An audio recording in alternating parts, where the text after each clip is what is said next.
there, and welcome back to our video series where we dive into the ins and outs of facial plastic surgery. Today, we're going to talk about what you can expect when recovering from a hair transplant. I want to make sure you're well prepared for the journey ahead. Let's get started. Preparing for a hair transplant recovery.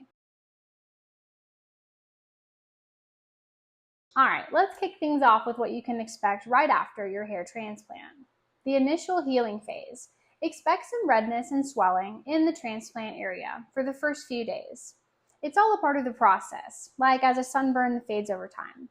Depending on if you had an FUE or an FUT procedure, you may or may not have sutures on the back of your head. There's also scabbing and shedding. Tiny scabs will form around the transplanted hairs and typically shed around 14 days.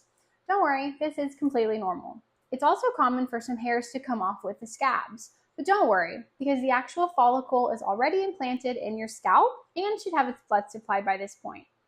New hair growth. Patience is key. New hair will start to grow around 3 to 4 months post-surgery, with full results visible in 9 to 12 months. The hairs will get thicker over time as well. Usually 18 months after surgery is when you've made a full recovery. Let's get into those crucial first steps right after your surgery. Follow post-op instructions. Your surgeon will provide detailed care instructions and stick to them like glue. Be very gentle with your hair care, especially when washing your hair. Use a mild baby shampoo mixed in a cup of water and avoid scrubbing the transplanted area.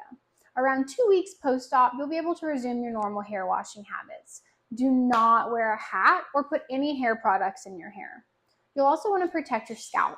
Keep your head elevated and avoid direct sunlight. Do not wear a hat while you still have scabs. And if you do have to wear a hat after that point, make sure you wear it very loose. You want to make sure the wind can blow it off and only wear it for short periods of time.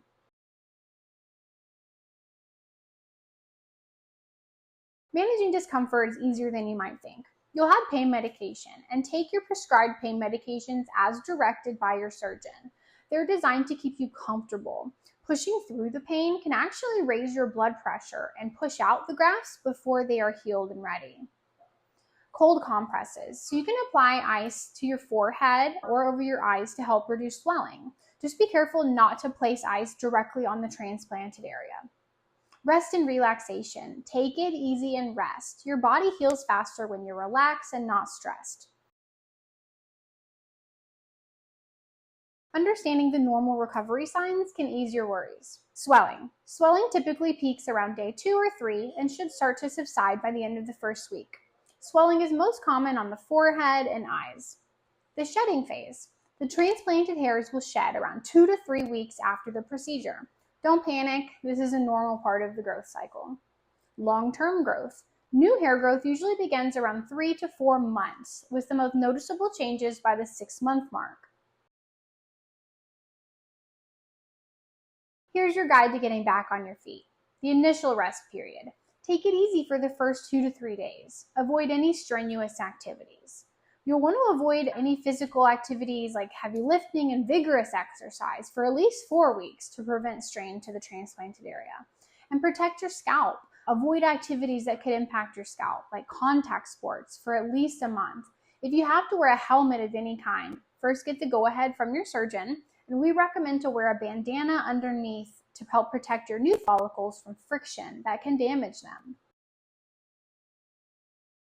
What you eat can make a big difference. Stick to a nutrient-rich diet. Focus on a balanced diet rich in vitamins and minerals. Foods high in protein, iron, and vitamins A, C, and E are particularly beneficial. And stay hydrated. Drink plenty of water. Hydration supports overall healing. And avoid alcohol and caffeine because they can dehydrate you and actually interfere with the healing process. Follow-up appointments are your recovery checkpoints. They're crucial for monitoring. These visits are essential to ensure everything is healing properly and to address any concerns. You'll get healing assessments, so your surgeon will check the healing of the transplants and donor sites and can provide additional care instructions if needed. Long-term monitoring.